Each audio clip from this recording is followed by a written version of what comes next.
Hello guys, magandang araw sa inyo, sa aking mga followers. Thank you sa pag-subscribe. Bibigay lang ako ng konting knowledge sa pag-identify ng genuine oil at fake oils. Kasi ito, na-encounter ko rin sa aking customer. Nakabili kasi siya ng fake oil. Nasira ang makina niya. Kasi sa totoo lang, sa aftermarket parts, mga replacement parts, okay lang bumili kayo ng replacement parts kahit hindi genuine. Depende kasi sa budget mo yan eh. Pero when it comes to oil, wala pong aftermarket o kaya replacement parts. Lahat lagi genuine. Ang replacement na sinasabi, fake yon, hindi replacement. Fake oils ang tawag doon.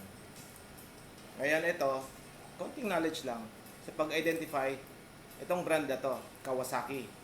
Kasi sa susunod na mga video, bibigyan ko rin kayo ng knowledge tungkol sa mga ibang brands ng oils, ng pag-identify ng genuine at fake.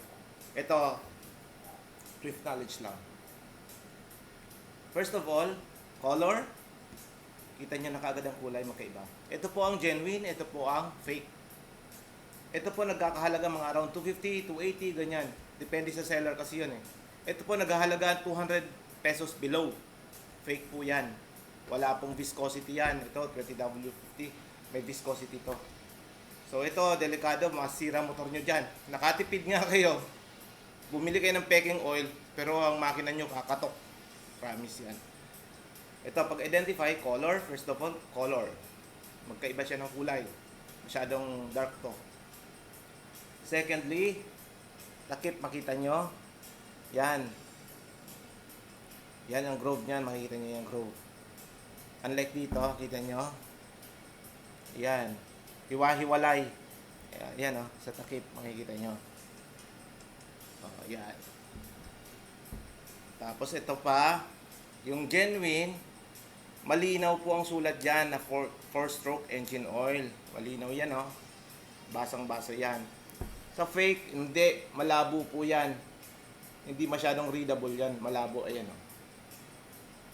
Dark. Kasi nga kinopya, parang sinerox lang nila to eh.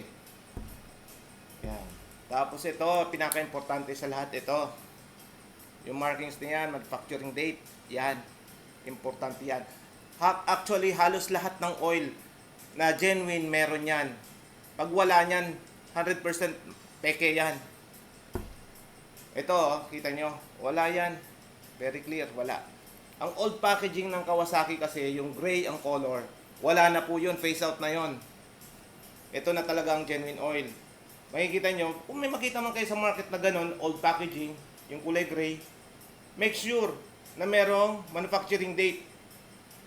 Kasi pag wala, peke rin yun. Kasi unang na-invade yun eh, ng mga peke. So, yan lang po. Ingatan natin ating mga motor. Gumamit tayo ng tamang oil. Genuine oil lagi. Kasi walang aftermarket ang oils. Sa parts okay lang. Next time, next video, turuan ko naman kayo paano mag-identify ng ibang brand ng oil. Tuturuan ko rin kayo paano mag-identify ng genuine Kawasaki parts. Kasi maraming nadideceive. Nasabi nila genuine ang nabili nila, pero pagdating sa kanila madaling masira kasi peke. Kasi basta tuturo ko sa inyo kung paano mag-identify. Tsaka hindi lahat kasi ng nakapackaging ng Kawasaki ngayon is Kawasaki. Meron tayong mga fake ngayon na naglabasan na pati packaging nagagaya nila. Tuturo ko rin sa inyo paano makilala. So, till next time.